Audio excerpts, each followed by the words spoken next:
estamos aqui, agora, nesse exato momento, vivendo o hoje. Né? Certo, Laura. Depois do seu triunfo ontem.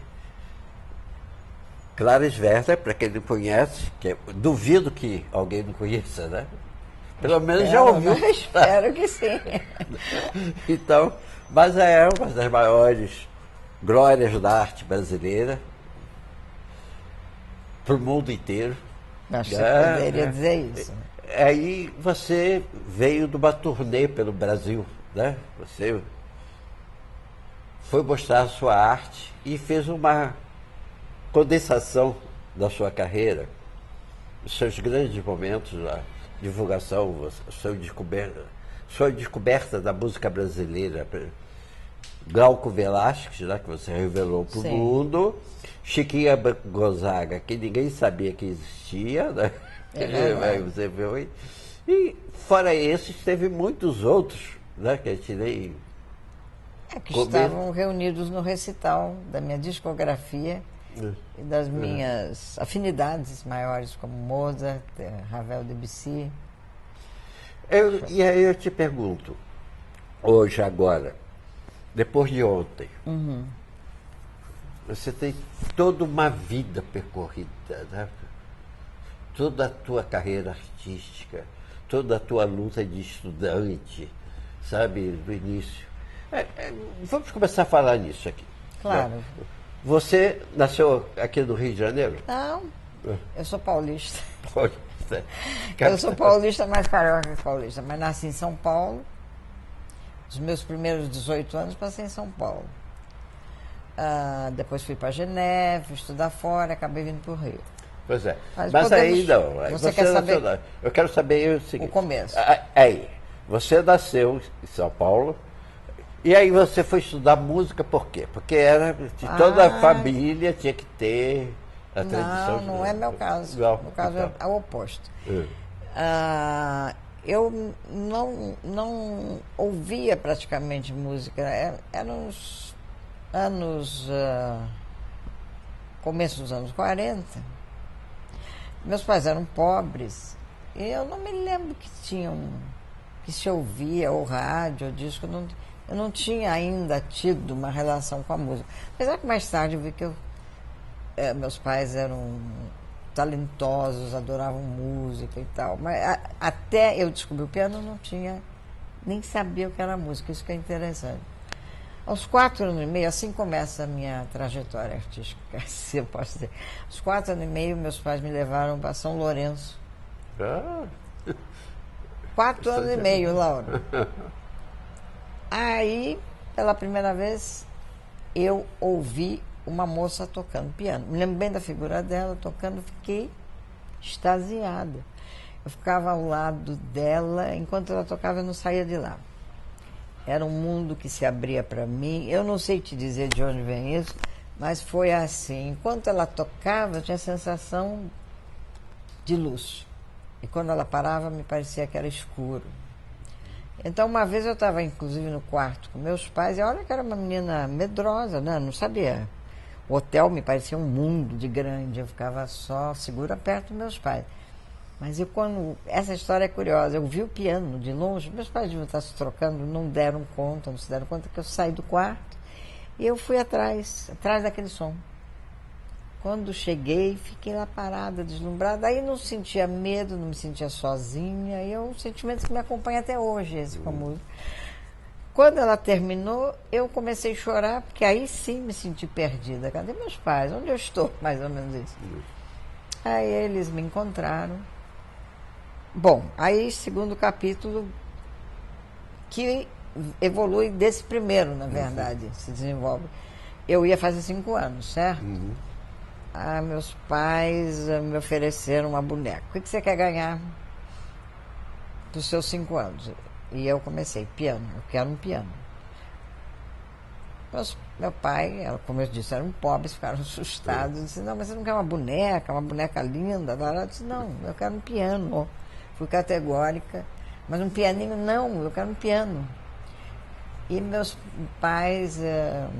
devo dizer, muito generosamente, não foi fácil na época para eles, eu nunca vou esquecer da emoção, quando fiz 5 anos, daquele piano subindo pela janela. E que eu tenho até hoje, um Roines, que está com meu filho Jorge.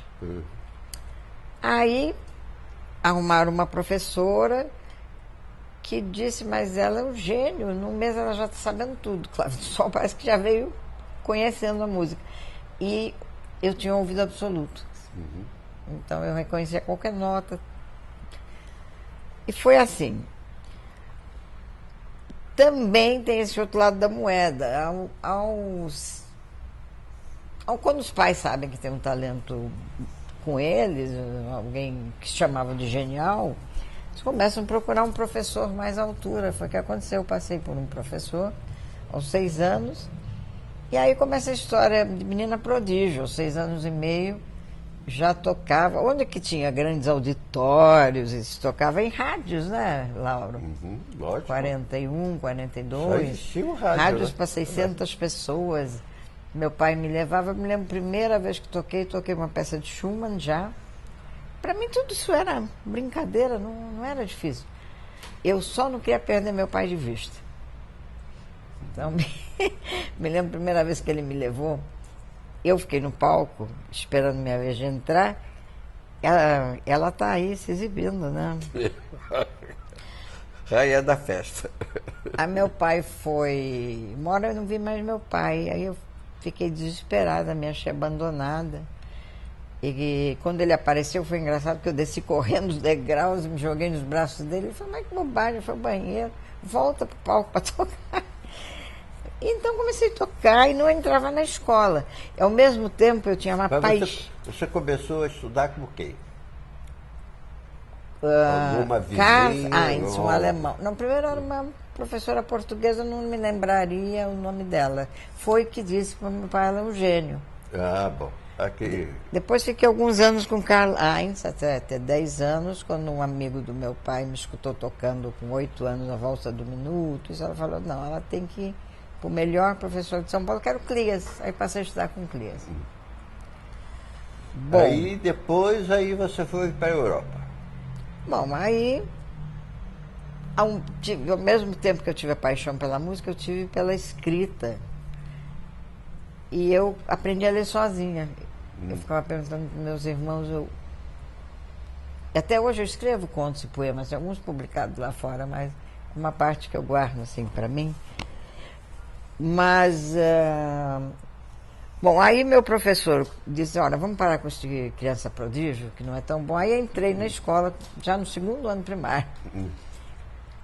Aos 11 anos ganhei o concurso Bacaus, aos 11 já toquei com orquestra, 14 também.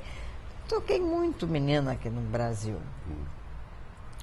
Um concerto muito marcante, um concurso muito marcante foi o William Bacaus, que ganhei aos 16 anos de idade, concurso internacional. Eu não gostei daquela coisa de concurso, aquele nervoso, um querendo ser melhor que o outro, é que eu evitei um pouco na minha vida.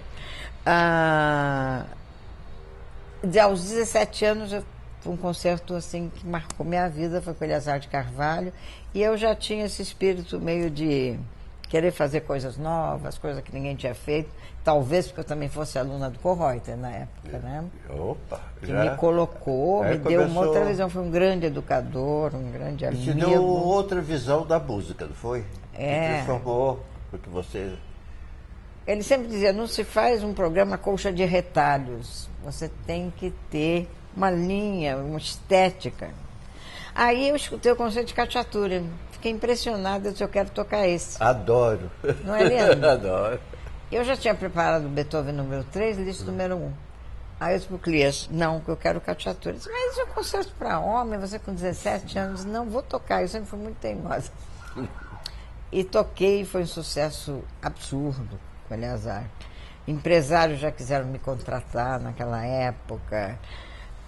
Mas aí eu, ao mesmo tempo, estava politicamente interessada pelo socialismo, o sionismo, né? Você sabe toda a tragédia que tinha do Holocausto.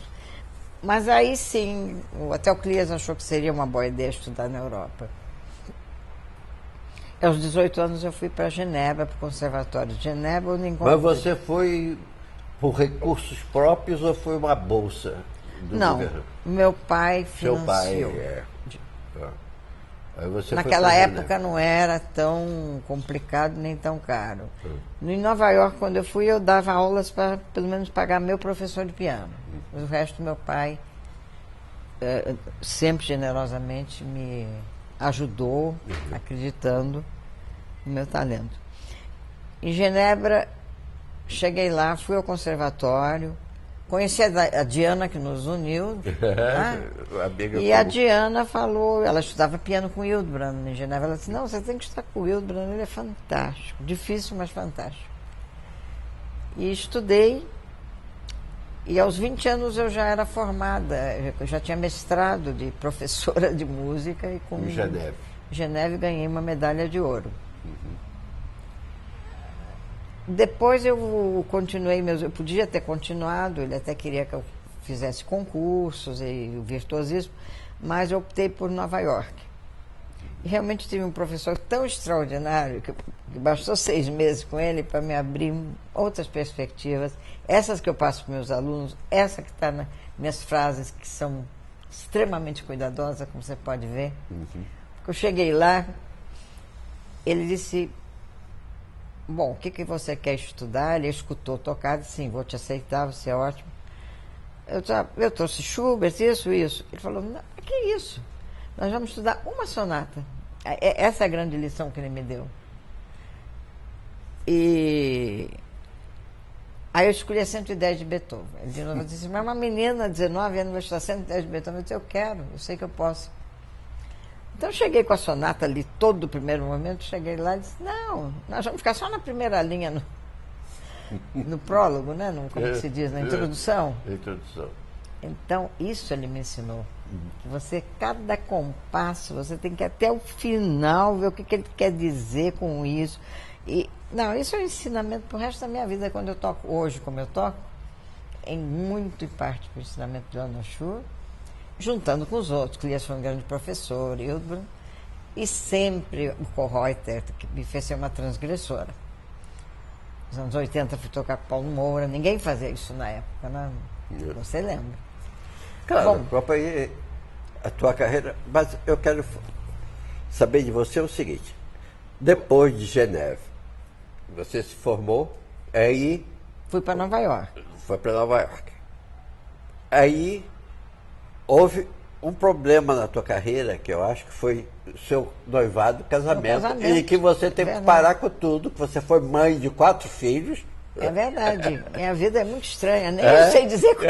4 filhos, parou tudo. Não, isso é coisa do destino ou não sei. Eu fui escolhida pelo Leonard Schur entre os Você 4. foi escolhida por Deus. 4 melhores. Porque também. só os artistas são escolhidos por Deus. Mas essa escolha foi para eu ir para Aspen, começar uma carreira internacional. E meu pai disse, não, mas queria que você voltasse ao Brasil. Ele ligou para o meu pai, aí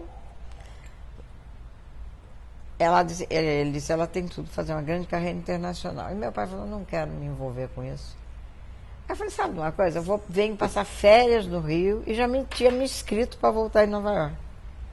Não é que eu venho ao Rio, vou a uma festa. Você quer que eu conte esse detalhe do casamento? Lógico. Aí encontro o Randolph no final de uma festa. No final, tipo meia-noite, já estava por aí da festa, já queria ir embora. Aí ele desce comigo, essa história é muito engraçada. Eu achei ele encantador e ele falava inglês comigo, tinha vivido muitos anos em Nova York, tinha sido crítico do long playing no Time Magazine, então tínhamos muito em comum. Aí quando descemos, o outro rapaz que estava comigo essa história é muito engraçada, vou contar, veio correndo, estava chovendo. Aí o Randolph, eu estava no Copacabana Palace, Randolph disse, vou te levar. Chovendo, foi muito romântica aquela noite. Aí o outro chegou e disse, não, mas eu tenho um carro. Aí o Randolph disse, eu tenho um guarda-chuva, isso me encantou. Ótimo. Né? Aí não era o tempo de internet, fazer telefonemas era complicado do Rio São Paulo. Claro. Olha, sinceramente, eu vi o Randolph umas 4 vezes, ele ia para São Paulo. eu falava uma vez ou outra por telefone. Eu comecei a adiar minha ida a Nova York. Minha mãe estava um pouco tensa. Já é outubro, você não ia voltar a setembro. E aí eu comecei a fazer umas coisas interessantíssimas aqui, tocar a 2 pianos, sonata de Stravinsky, Weber. E era fascinante também o que estava acontecendo aqui no Movimento Arte Nova. Nisso, um dia a Randall vem para cá e eu disse, Randall, acho que não, vamos acabar.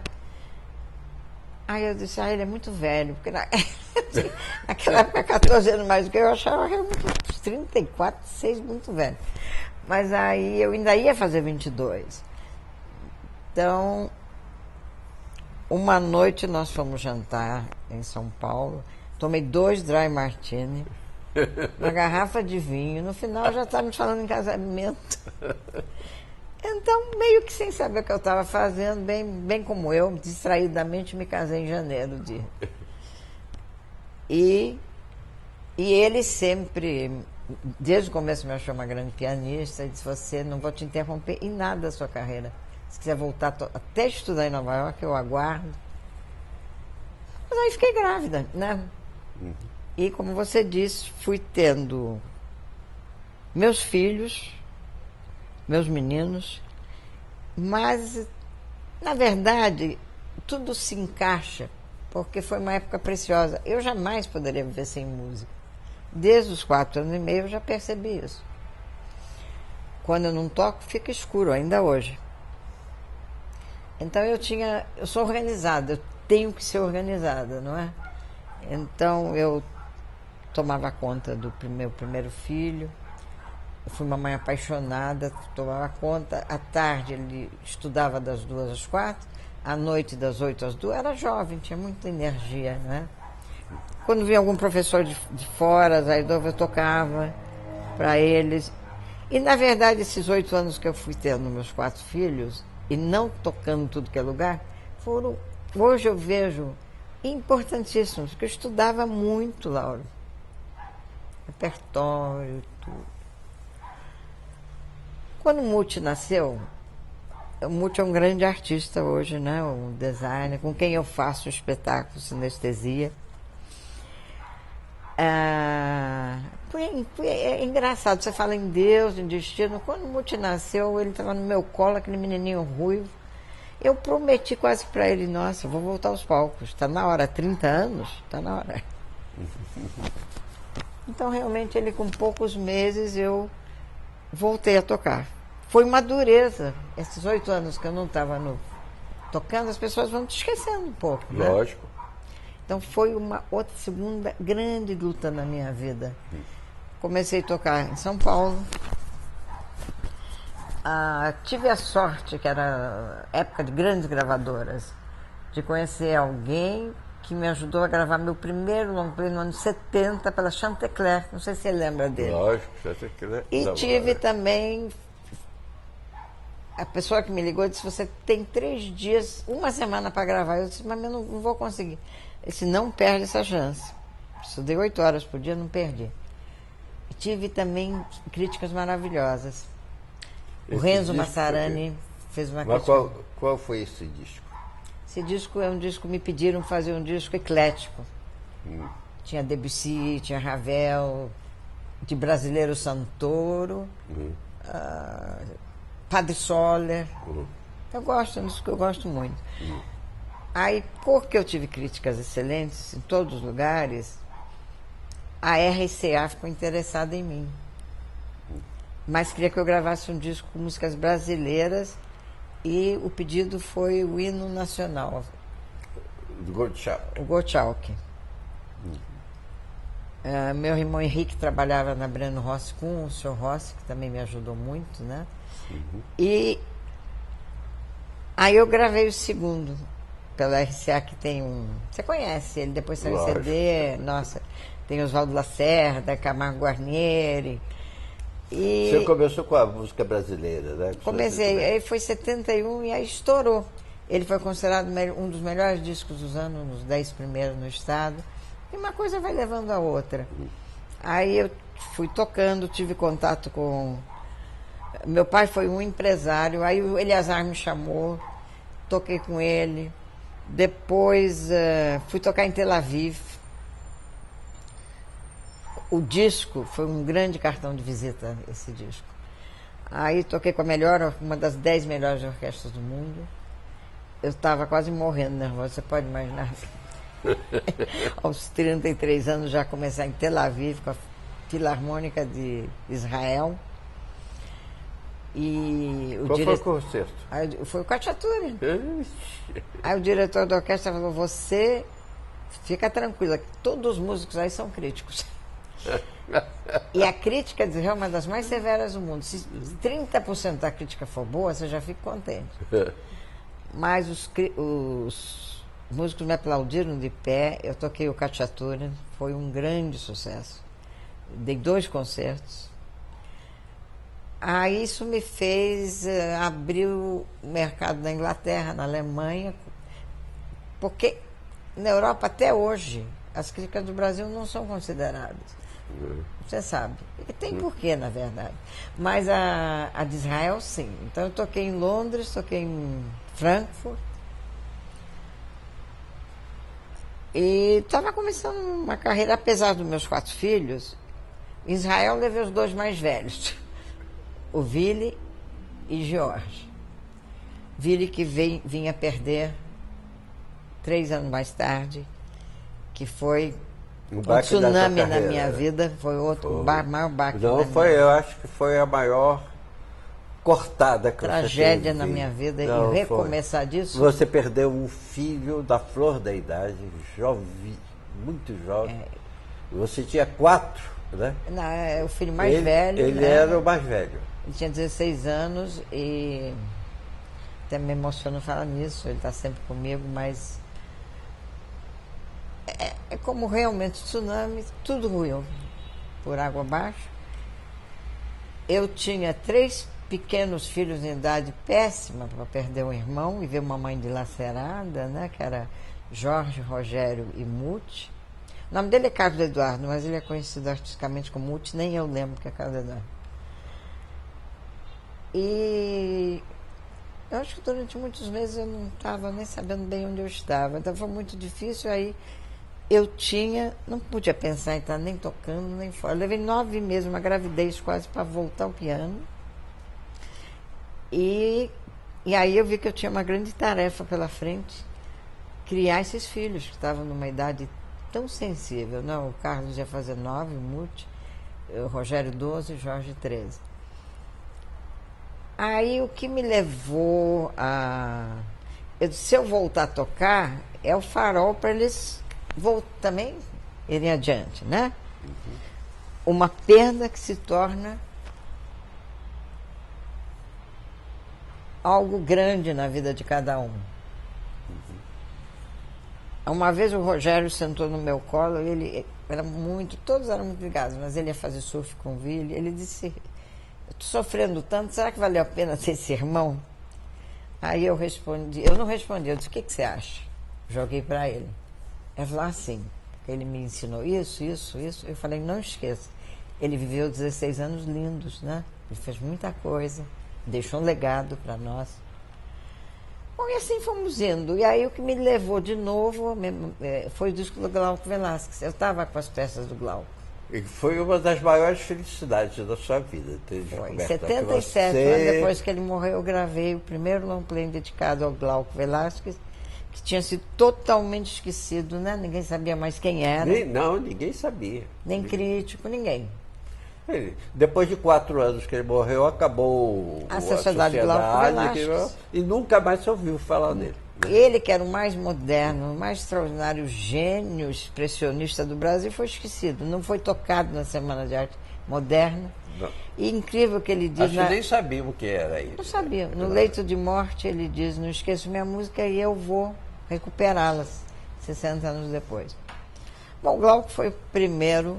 Aí eu voltei a tocar, aos poucos. Mas não tinha essa coragem de ir para fora, deixar os filhos e tal, foi aos poucos. Mas fui começando a tocar no São Paulo, aqui, ali, e me dedicar muito à gravação da música brasileira, porque gravei Glauco, 77.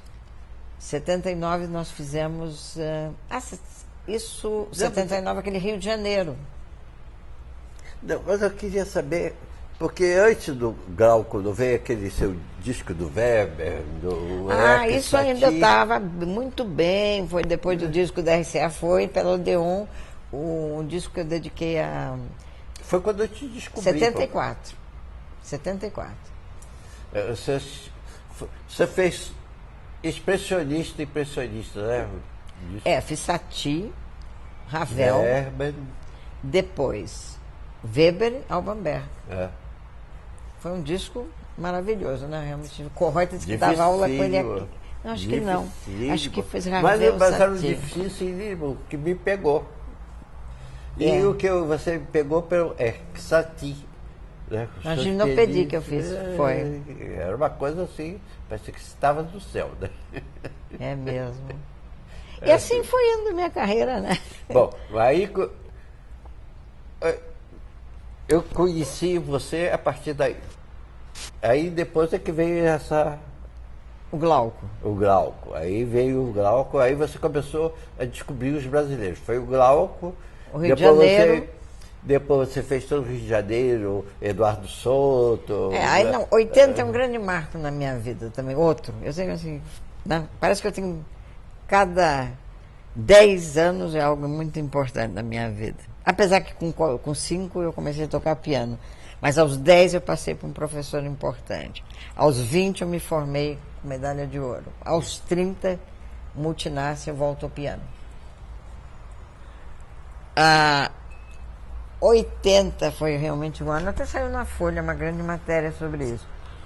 Em 80, eu estava com o Maurício Quadro gravando, ele adorava música brasileira e a música de salão. Então eu já estava na metade do disco, essa é do long play, que tinha 2, né? Eu estava gravando entre eles Chiquinha Gonzaga. Acontece que aí eu fiquei apaixonada pelas músicas de Chiquinha. O Vitor Assis Brasil aparece nas minhas gravações. Eu começo a sonhar com um duo de sax e piano. Começo a dar uma virada na minha vida naquele dia.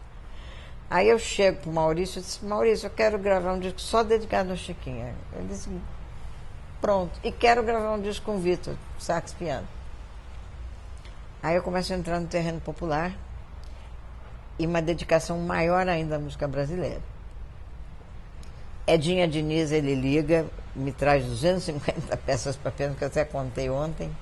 Da Chiquinha Gonzaga. Chiquinha, aí eu escolho... Você fez 2 long plays, né? Fiz. O primeiro foi um estouro, né? De crítica, de compra, de tudo. Aí a Odeon logo que partiu ninguém conhecia, né? Não, a música não. Em seguida gravei Eduardo Souto. E aí veio os... Aí Vitor Assis Brasil morreu, outro drama na minha vida. E um ano depois, alguém me falou do Paulo Moura, claro, um músico super conhecido. Acho que o destino queria que fosse com ele, porque ele era a pessoa certa para esse duo.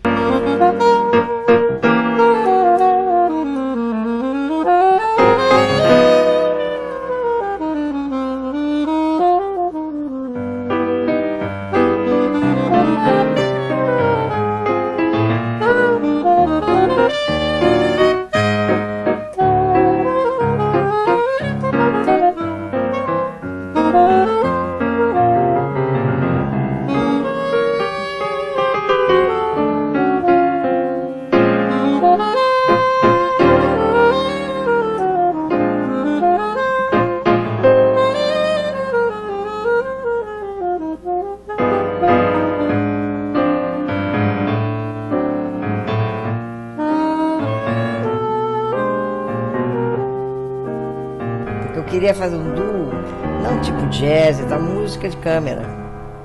Então alguns compositores fizeram música especialmente para nós. Marlos Nobre, aquele de Santos, como é o nome dele mesmo, que fez o Parque Balneário.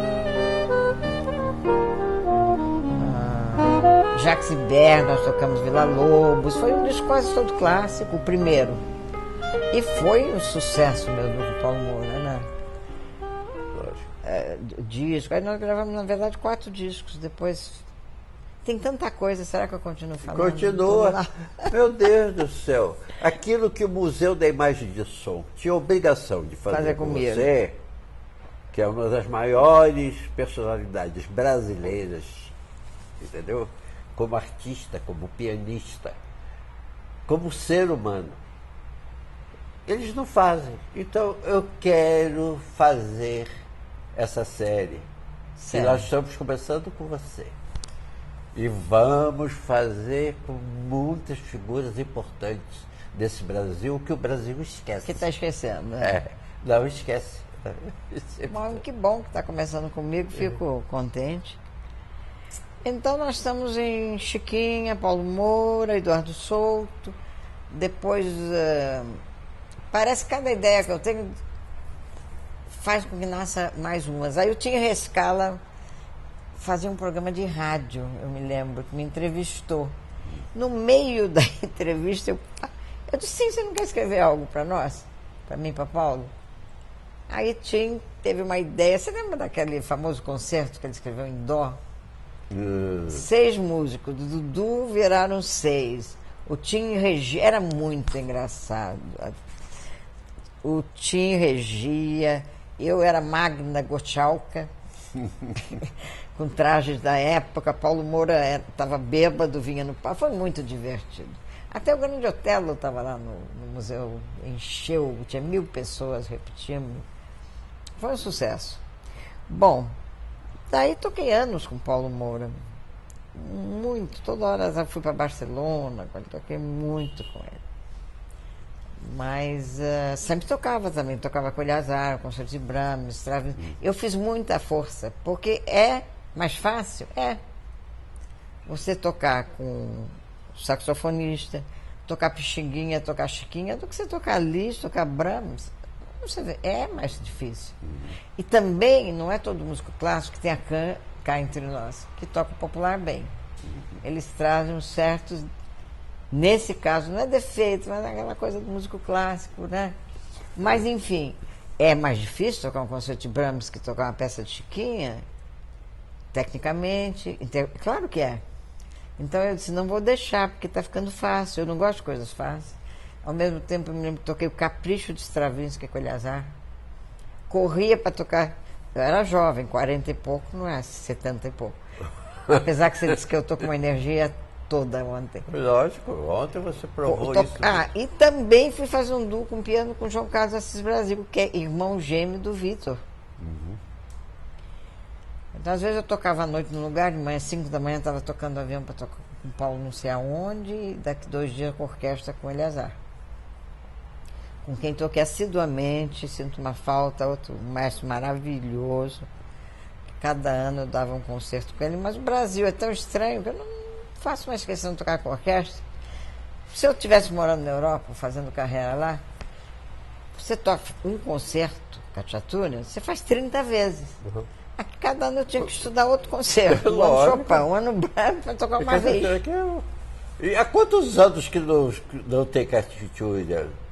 Uma pena. Eu ouvi uma obra dele agora. É maravilhosa. Não, que foi o balé Spartacus. É lindo. E aquela música, que é aquilo? Aquele tema de amor. Né? Eu ainda queria tocar esse concerto, olha. É lindo o concerto. Mas quantos anos que... Eu vou até falar com o Pablo, que é diretor do SB, vamos fazer alguma coisa. Eu tenho tocado de vez em quando concerto de Mozart, 23, que eu adoro. Porto Alegre, Brasília. Agora, eu só quero cortar um minutinho, que nós não falamos deste programa ainda, dessa entrevista, de um compositor que você também divulgou muito. Você trouxe até uma japonesa aqui no Brasil. Essa é uma coisa importante. É uma coisa incrível. Você foi do Japão tocar. Vamos falar. A respeito. Ernesto Nazaré. Também, não só, mas também. Mas que apresentou peças do Ernesto Nazaré. Aí você. Aí você tocou Ernesto Nazaré, o John. Aí você fez uma menininha que estava te assistindo se apaixonar. e querer tocar aquela peça específica da Nazaré, que era o Odeon, na sua Sim, interpretação. ela tocou no Masterclass para mim. Lá. E ela veio... Foi a única aluna que você aceitou da tua vida, né? Que você não tinha Eu tive alguns, não é? Eu sou muito criteriosa em aceitar alunos. Mas essa menina me encantou. Eu fui ao Japão, como eu disse, foi em 96, e fiz diversos concertos. Fiquei um mês no Japão tocando e dando mais. Quase, não todas, eu dava masterclass. Em Tóquio foi que eu a conheci. E eu tocava, levei Vila Lobos, toquei Chopin, mas não toquei brasileiro, Glauco. Eles adoravam Glauco, toquei com chelista. Todos queriam comprar discos de Glauco. Aí ela tocou Deon para mim, eu a corrigi um pouco. E ela disse... Aí daqui a pouco veio uma carta dela. No inglês alguém escreveu: eu gostaria de tocar com uma senhora e aprender a tocar bem os brasileiros. Eu fiquei com medo de aceitar uma menininha de 19 anos do Japão, que nem inglês falava. Não, terrível. A primeira entrevista que eu fiz com ela, ela não falava nada, nem chinês, nem português, nem... Falava japonês. Ela falava quase que a linguagem de sinal. Mas Né? ela chegou, o Murakata, o maestro, que até me acompanhou, me levou para o Japão. E japonês tem uma coisa muito bonita, eles pedem um favor para você, uma pessoa que foi importante na sua vida, você não pode recusar.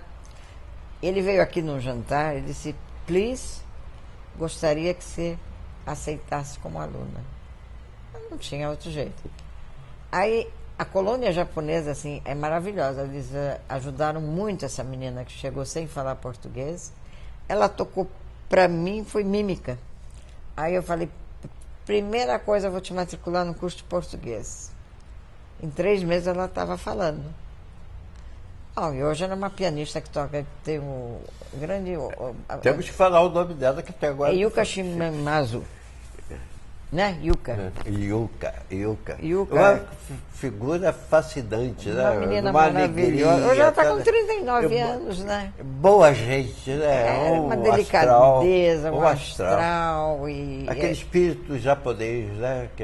E tem honra por mim, porque eu fui professora, ela continua tendo respeito e como amiga hoje, né? Tive alguns alunos, de vez em quando tinha alguém que vinha de Washington só para ouvir uma aula. Ele vinha de vez em quando.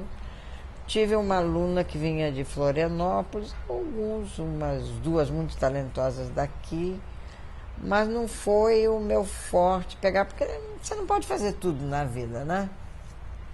Mas vamos continuar, porque essa história é muito grande.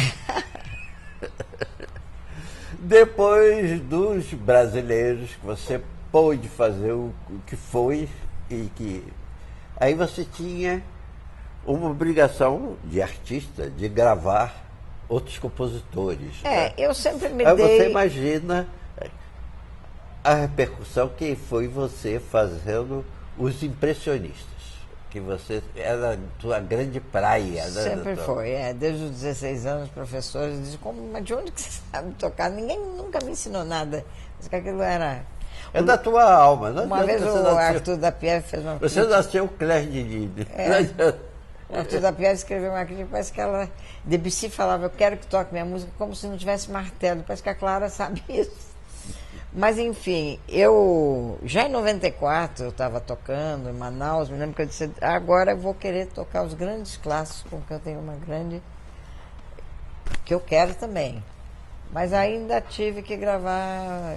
No ano 2000 gravei um disco que eu acho lindo, você conhece, Piano das Américas. Lógico, é lindíssimo. É lindo, que tem novamente o hino e tem música americana e música brasileira. Você vai até Gottschalk, né? Gottschalk, o Levi, que tem umas coisas muito bonitas, Gershwin. Bom, aí foi ano 2000. Foi aí que eu me disse: agora está na hora que eu me dou, depois de 60, de gravar os grandes clássicos, que eu sei que eu tenho tanta experiência atualmente. Eu acho muito difícil. Se você me perguntar qual o clássico mais difícil de interpretar, eu vou dizer Mozart. Foi um grande momento teu ontem no restaurante. acho que foi a melhor peça do espetáculo de ontem. Que coisa, que coisa. Aquele primeiro movimento, aquele tema. Saiu, né? Porque... Então, que tinha a leveza que você tem, né? Porque a gente escuta aquilo. Um pouco Porque pesado. o Mozart é uma coisa leve, não é uma coisa pesada. O Beethoven, que veio depois dele, é uma coisa pesada.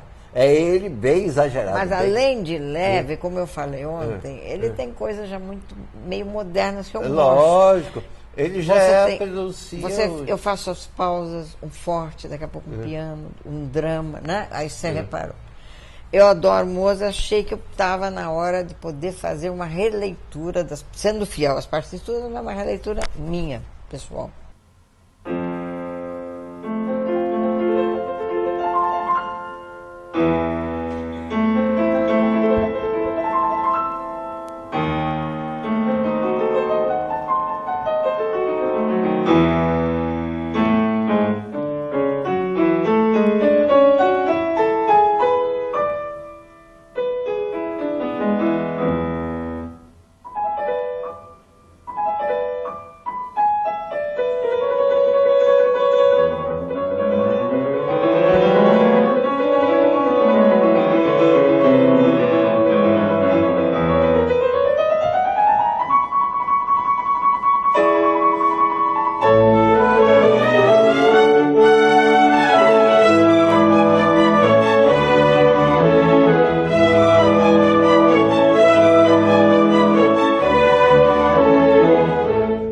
Olha aí, comecei a estudar no ano 2000, estudei um ano, não me senti pronta.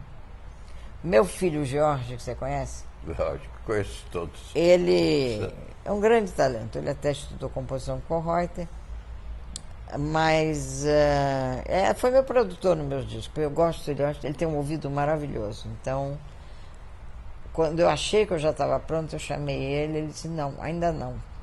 Aí eu quase fiquei enfesada, mas ele tinha razão. Então eu fui gravar o primeiro Mozart no ano, eu acho 2003. Você viu?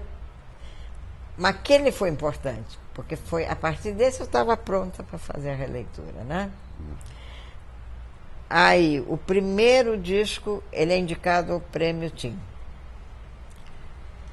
Com o segundo, eu ganho o Prêmio Tim.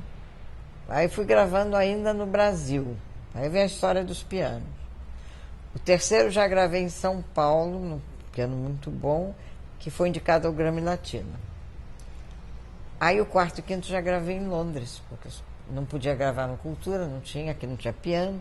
E foi maravilhoso, os pianos lá são maravilhosos, a gravação é maravilhosa. Chopin, Ravel, tudo gravei lá. O quarto também foi indicado, assim, foi uma série muito vitoriosa, com a qual me sinto satisfeita. Claro, se eu fosse gravar hoje, acho que já poderia acrescentar mais um pouco, né? Claro, a evolução continua. A cada dia, a cada momento, você é mais artista. Agora, eu queria reportar a hoje, ou agora. Sim. Aí você passou o Brasil todo, né? Com uma síntese, vamos dizer, da sua carreira. Você bota Chiquinha, Glauco, Villa-Lobos e... Mozart Debussy, Ravel do meu último disco, e Chopin do disco de 2010. Então você passa uma limpa do seu... Claro que faltou muita coisa, né? Não faltou dá. Já foi longo esse.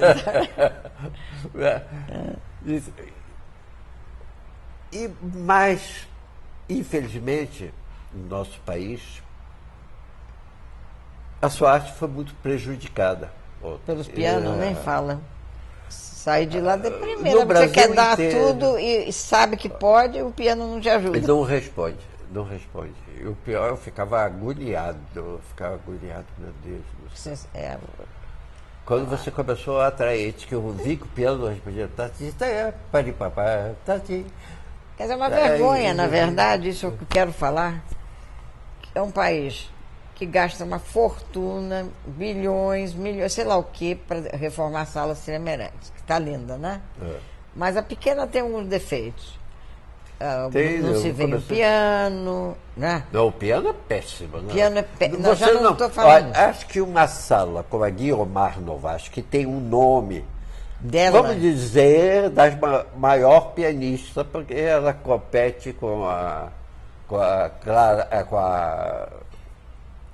Magdalena? Madalena. Eu acho ela maior, mas enfim. Eu também acho. Mas, em termos metafísicos do piano Esse Brasil, e essa sala tem um piano desses, né? Não pode. Mas não Não é só pode, isso. eu acho que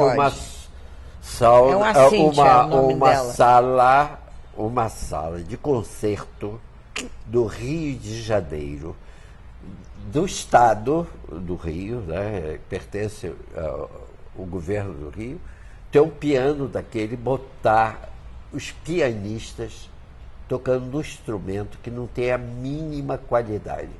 E isso é um assinte à sua arte. E não é só nessa sala, não é? Não é só nessa sala. Então, o que eu quero reiterar, dizer de novo, vocês não podem gastar fortunas para fazer a Cidade das Artes, que a gente sabe que foram bilhões, e o Calil mesmo dizendo ontem, Clara, eu sofro disso, eu não tenho um bom piano. Quando eu preciso, ainda empresto a Lilian Barreto. Que negócio de gastar bilhões para fazer aquele elefante branco lá na Barra? E não gasta mais $200 mil para botar 2, 3 bons instrumentos? Isso faz... A gente se questiona. Quais são os valores aqui, né? Então eu sofro muito andando pelo Brasil. Você pode imaginar, eu tinha um bom piano até em Brasília. Isso aqui no Rio de Janeiro, numa sala oficial, que é a sala Guiomar Novaes, que tem o nome das maiores Oferecem um piano Oferece o piano daquele para você especializar. Imagina que você encontrou lá no Norte e Nordeste. Coisa até melhor. É isso que eu quero falar. Mas vamos continuar, se você quiser agora. Bom, mas até agora nós começamos do presente, fomos do passado. Agora eu quero ir para o futuro. Que você ainda vai tocar, vai gravar. Eu não sei, eu sempre digo, eu vou acabar minhas gravações, já é meu, acho que 29, eu estou no 30, disco 30 com Ravel Debussy. O que você pretende gravar? O mundo está complicado, não é mais o mundo da gravadora, não tem loja, é tudo virtual, não é? Primeiro que eu queria que você dissesse assim, quais são... Meus planos. Não, antes da sua carreira, que você já viveu uma carreira intensa, né? Sim. Imensa, graças a Deus. Né? Você foi privilegiada, como eu sou, com muitos... Você teve uma carreira brilhante e até o momento foi ontem. Ainda temos o futuro todo pela frente. Vamos ver. Aí eu queria saber. O que eu pretendo. Primeiro, eu queria saber do que você fez, o que você mais gostou. É como você me perguntar de que filho eu gosto mais. Não é verdade? Cada um é diferente, eu amo de diversas maneiras. Eu amo o trabalho que eu estou fazendo, aliás, atualmente com meu filho. Pena que você não viu esse ano na sala. Aí sim, toquei num piano maravilhoso, que é o único maravilhoso da sala, chama Sinestesia. Se vocês quiserem ver, tem na internet, no YouTube. Ele é genial. Esse meu filho, sim, é um gênio, porque ele atravessou fronteiras, ele está no mundo todo, em livros, considerado em arquitetura um dos maiores do mundo, porque ele atravessou as fronteiras, ele, através da luz, ele modifica os espaços. Então, com ele eu faço um trabalho que eu adoro, quero repetir, em que ele gera em tempo real imagens, como foi na sala, acoplado num software que ele fez especialmente para nós dois. Não existe nada assim no mundo inteiro. Esse é um trabalho que eu quero repetir, quero gravar, quero ter um vídeo.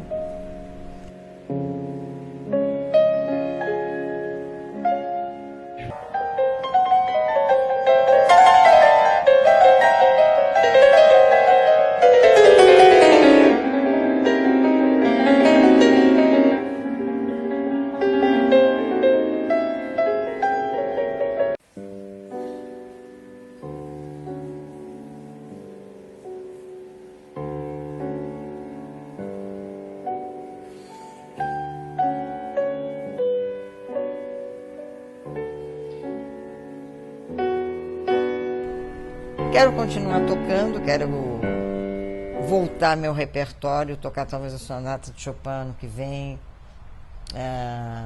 Não sei, estou pensando. Mas é isso que eu queria mais falar. Você Mozart. falou agora da sonata de Chopin.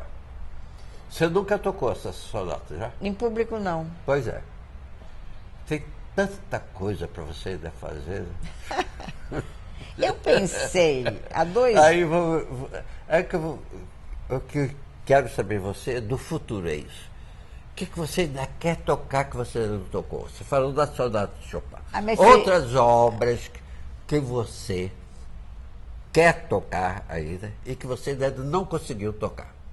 Não, Concerto que você queria tocar. Qual foi o grande concerto de piano que você Marcou minha quer vida. tocar? para que você piano e quer- orquestra? é, Cachatura, eu quero voltar ao cachatura. Não, mas isso você já tocou. O que eu estou falando, o que você ainda não tocou e que gostaria de tocar. Não, essas obras que eu estou tocando nos tempos que me sobram, livres, eu sempre estudo a sonata de Chopin, chega na hora, eu tenho que tocar outra coisa, porque está ligado ao disco e tal. A sonata de Chopin, a Mephisto Waltz, que eu adoro, já toquei em recital, mas gostaria de tocar novamente. De gravar, né? Registrar a sua Eu interpretação. gostaria, uma coisa que eu toco, eu sei muito bem, eu toquei em Nova York, aliás, num grande concerto, que foi em 1984, que me deu muita projeção, porque o crítico mais exigente foi o meu concerto. E eu estava apavorada, porque vieram me dizer no camarim que ele estava lá. Aí ele fez uma crítica muito boa, realmente excelente, e o Scriabin meu mereceu. Eu sei que eu faço Scriabin muito bem também. Também gostaria de gravar, mas não dá tempo para tudo, né? Talvez eu Não, você é uma das, vamos dizer, artistas mais realizadas em matéria de registro, né?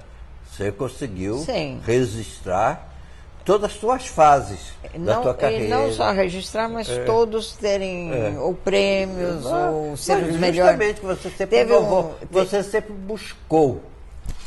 A mais perfeição possível, a maior perfeição. Teve um ano curioso, que foi o ano de... Eu gravei com Paulo Moura, aquele ano foi... 84 era o centenário de Glauco. Eu disse, ninguém vai fazer nada pro Glauco. Eu tinha uma abertura com a Polygram. Eu sabia que não era o melhor que estava fazendo para mim, mas o Glauco para mim é uma luta, até hoje. Eu gravei o Glauco. Gravei com o João Carlos pelo Odeon, um disco maravilhoso, que tem Satie e Joplin. E gravei com Paulo Moura. E fui no Globo, as 3 colunas. Melhor disco de jazz, com o João, entre os 10 melhores. Brasileiro, entre os melhores, com o Glauco. E o popular, com o Paulo Moura. Foi um ano curioso, com os 3 discos. Eu gostaria, você falou...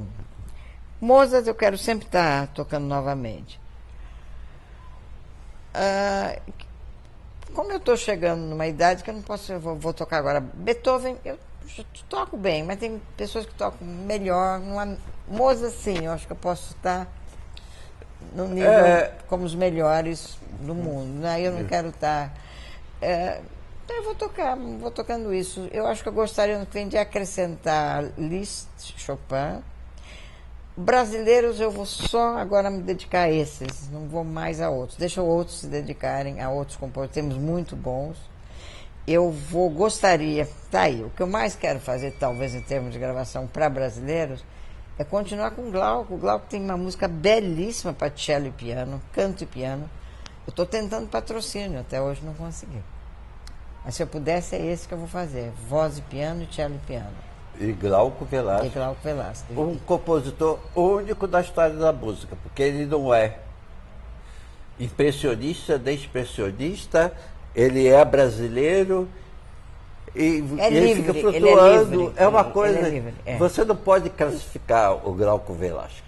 Ele é um expressionista brasileiro. Eu diria mais expressionista. Brasileiro. Brasileiro, mas ele tinha um espírito ele livre. É diferente de todo mundo. Mas a gente escuta a música dele totalmente diferente, né? Então isso faz parte do gênio, né? Meu Deus do céu, você tocando aquele... Devaneio, que lindo, que né? As águas do rio Devaneio correram. sobre as ondas. Você, nas ondas, navegando, é telúrica, né? Toda sonhadora, é uma coisa assim, flutuante. Depois ele passa para o pro bruto sonho. Aí depois né? você vai para o bruto sonho, que é um pesadelo. pesadelo. Começa assim, aquela angústia que vai nascendo, vai nascendo, né? até chegar naquele pedazelo intenso. Né? O meu sonho ainda assim, muito grande, mais que todos, é deixar registrado a obra dele para cello e piano, canto e piano. Da minha parte. Vai chegar lá. Ano que vem vai chegar lá.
Sim, Laura, na minha vida tem muitos momentos importantes. Um eu acho esse. Eu estava em Brasília tocando no Clube do Choro, que eu me movimento de lá para cá, né? Clube do Choro, em Tóquio. E o produtor do Marcelo Camelo liga para minha secretária, quer me encontrar. Um grande nome, né, da música popular. Eu naturalmente falo com meus filhos, Marcelo Camelo, meu Deus, meus netos adolescentes não passaram a ficar meus fãs. Aí eu se marco um encontro com o Marcelo Camelo aqui, onde eu estou falando com você. Fiquei muito impressionada com ele, inteligência, musicalidade, ele tocou violão. E aí ele me diz que tem meus discos todos, porque você falou em Guiomar Novaes. Ele disse, olha, eu escutei todos, mas o pianista que eu mais admiro é você e Guiomar Novaes. Então ele conhecia, ele ouvia muito. Aí ele falou, olha, meus amigos disseram, a Clara Sverno não vai nem te receber, mas eu sou teimoso, eu vim. Eu disse, imagina, eu não sou assim. Então eu disse, olha, eu quero te convidar para o meu primeiro disco solo, que é o Eu ou Nós, né? Dependendo de como você olha. E eu falei, mas é para eu tocar com você? Ele disse, jamais. Você, imagina, uma estrela, você faria sozinha. É uma música, porque eu escutei você tocando na Chiquinha Saudade, fiquei tão impressionado. O que me impressiona em você, ele falou, teus silêncios que você faz, isso que você falou, tua delicadeza. É que você tem uma coisa, uma característica tua, que é você passa de uma emoção para outra, você corta.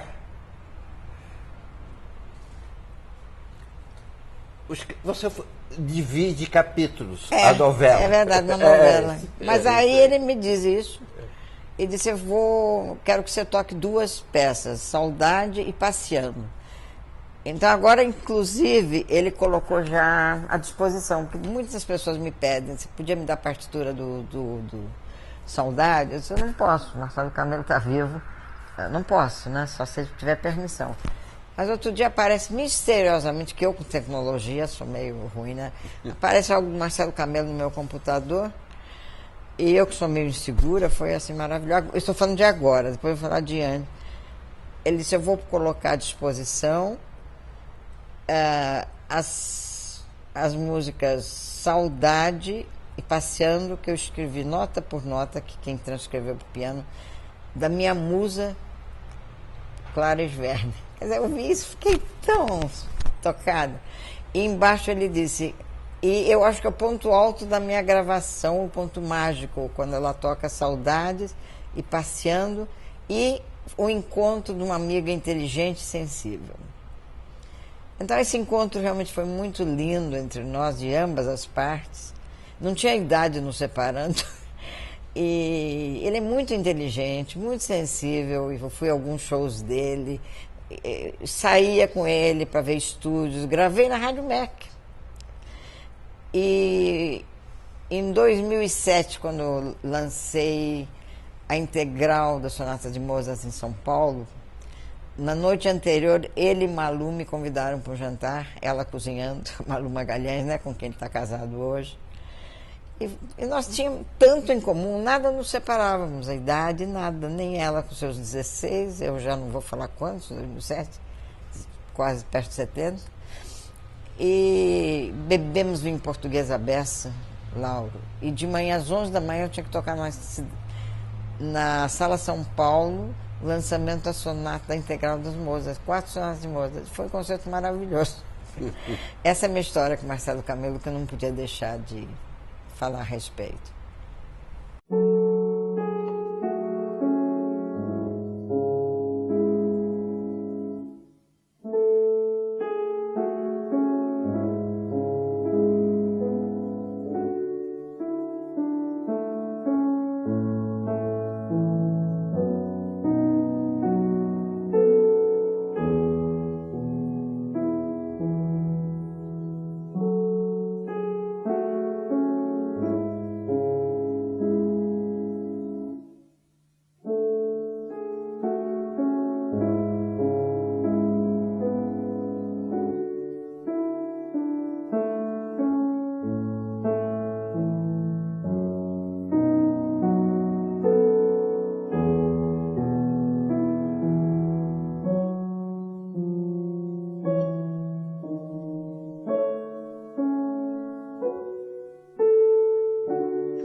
Mas, Lauro, Hilaria, tá nós papo. que nos encontramos há tantos anos Mesmo. e que todo ano que nasce, nós nascemos juntos, aqui na tua casa, dia 31. neste cenário, com pão de açúcar lá de frente, os fogos todos explodindo aqui na tua janela. E nós nos dando um abraço mais E a uma gente vez. dando um beijo e Com bebendo champanhe, saudando o novo dia que começa no novo ano.